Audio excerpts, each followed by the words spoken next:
Mahakama ya Rufani Juni 4 mwaka huu 2025 imetupilia mbali maombi ya rufani namba 658 ya mwaka 2023 yaliyofunguliwa na kampuni ya Mwananchi Communication na The Editor Citizen Newspaper na kukubaliana na uamuzi wa Mahakama Kuu kwenye kesi namba 48 ya mwaka 2021 kati ya Mwananchi Communication na The Editor Citizen Newspaper dhidi ya Nehemia Kiando Mchechu iliyosomwa tarehe 3 Machi mwaka 2023 mbele ya Jaji Mngonya.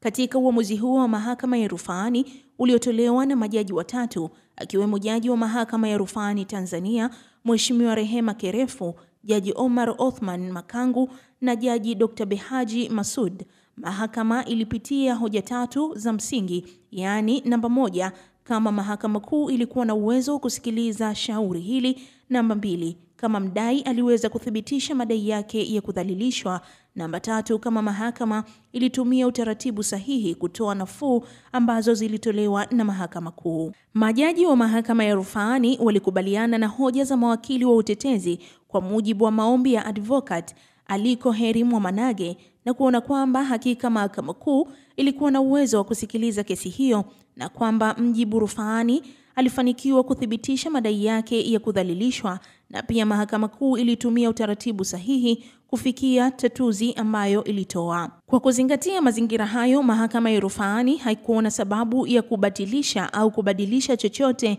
kwenye maamuzi ya Mahakama Kuu na hivyo kuyabariki maamuzi hayo kama yalivyo. Kampuni ya Mwananchi Communication Limited ilipewa hukumu ya kumlipa Bwana Nehemia Mchechu aliyekuwa mkurugenzi mkuu wa shirika la nyumba la taifa NHC shilingi bilioni 2.5 kwa kuandika habari za kumdhalilisha kwenye gazeti lao la The Citizen la Machi 23 mwaka 2018.